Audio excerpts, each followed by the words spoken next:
Fala galera, Zavo Lima aqui novamente, é isso mesmo aqui no nosso canal História é Vida. Nós estamos fazendo uma playlist aí, né, com os principais tópicos que pode ajudar vocês a estudarem para a PND, a Prova Nacional Docente. Nosso canal História é Vida, canal de História, Filosofia e Sociologia, mas eu me dediquei um pouco do meu tempo, porque também vou prestar a PND, para trazer um pouquinho da minha experiência, dos meus estudos, para nos ajudar eu e ajudar vocês a estudar para essa prova de concurso para professores, tá pessoal? A Prova Nacional Docente. Já fiz alguns vídeos anteriores falando sobre assuntos gerais que envolvem sociologia, filosofia e história, e agora estou entrando numa linha que vai tocar mais nesses pontos mais técnicos e também faz parte da formação geral. Já falamos sobre a ideia de currículo e nessa aula de hoje nós vamos falar especificamente sobre a didática na educação, pensando obviamente a realidade da sala de aula e como que a formação cidadã, social envolve aí no ensino e nas práticas. Experiência, teoria e possibilidades de questões. Roda a vinheta e vem comigo, Zavo Lima, é isso aí.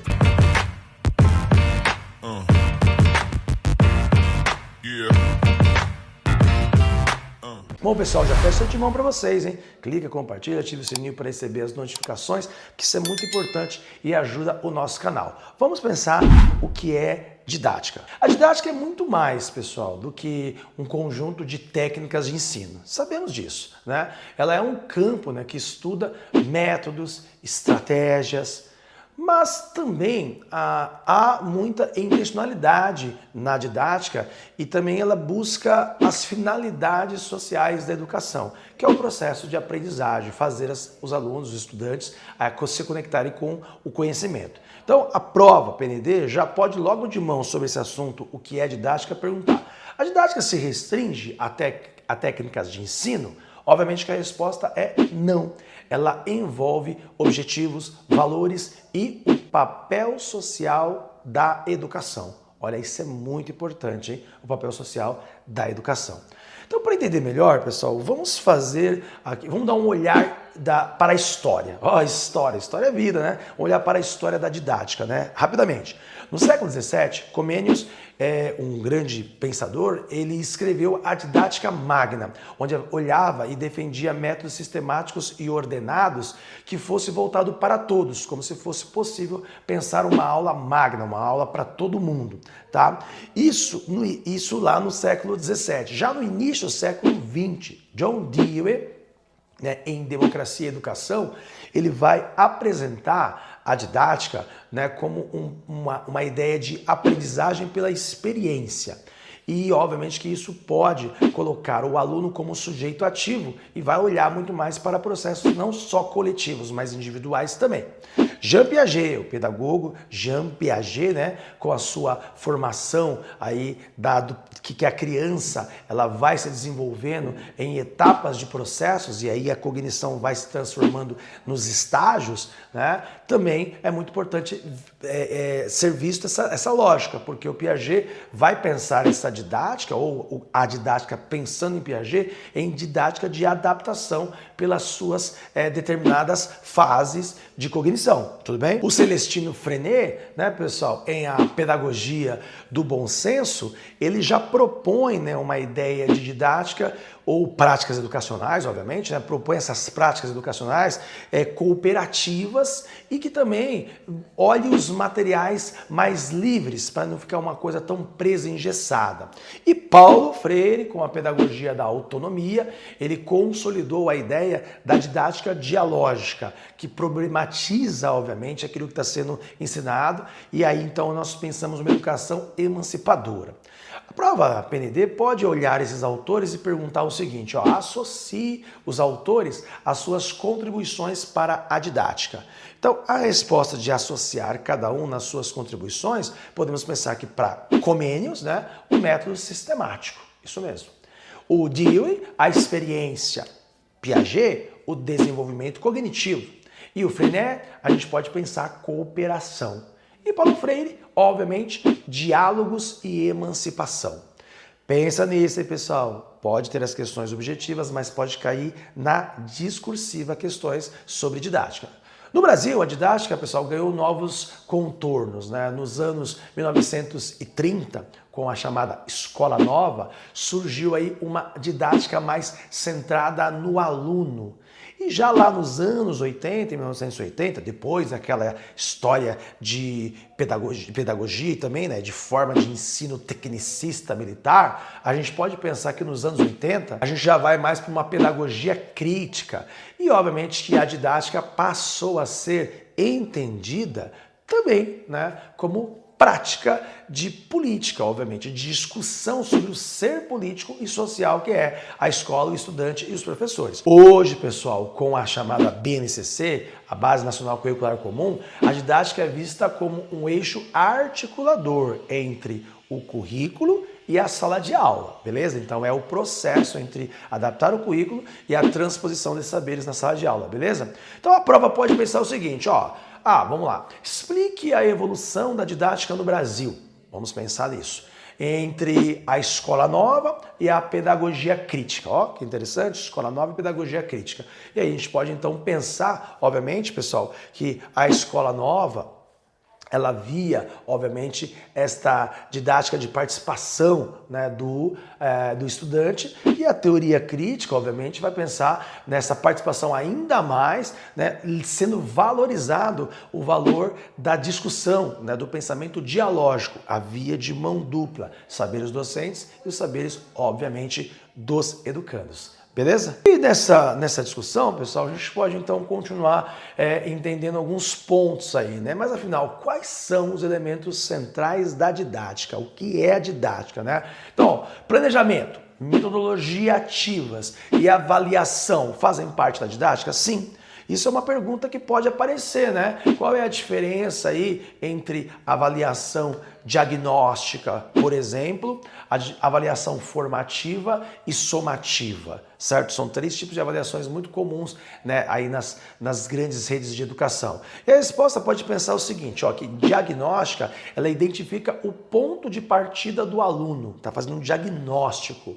Já a formativa, ela acompanha o processo do aluno, no processo do fazer ali na sala de aula, no dia a dia, ajudando aí a ajustar estratégias. E a somativa, pessoal, é aquela avaliação no final, é o resultado final, que geralmente vem colocado em notas, né? E é isso que a gente pode pensar, esses 3 tipos de avaliação, porque a avaliação também faz parte de didática, faz parte daquilo que nós estamos colocando como acompanhamento do processo formativo dos alunos. Aí, né, a PND pode pegar esse assunto e trazer o seguinte, olha, dá um exemplo, um professor aplica uma prova no início do ano para identificar aí o nível dos alunos, né?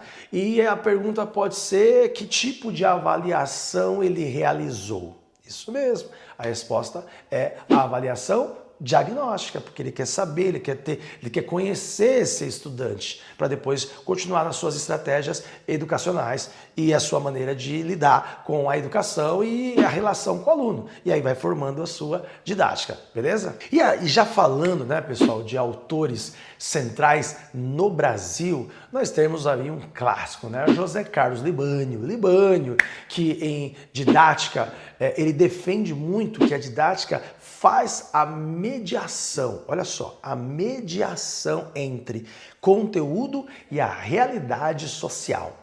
Demerval Saviani com seu famoso texto Escola e Democracia, ele vai pensar, ele desenvolve, né, a ideia de pedagogia histórico-crítica e onde ele vai defender aí a transmissão do conhecimento sistematizado para instrumentalizar o aluno a, obviamente, compreender e, obviamente, transformar o seu meio social, a sua sociedade. Então ele valoriza também os saberes e conteúdos para a transformação, tá? E Paulo Freire, sempre aparece Paulo Freire nas nossas aulas, né? Com a pedagogia da autonomia, onde ele reforça o ensino dialógico e emancipador. E aí nós conseguimos pensar, né, pessoal, que a PND pode pegar esses autores e nos trazer uma questão, certo? E essa questão é, o que defende a pedagogia histórico-crítica de Demerval Saviani, por exemplo? E aí a resposta pode ser, obviamente, que a escola deve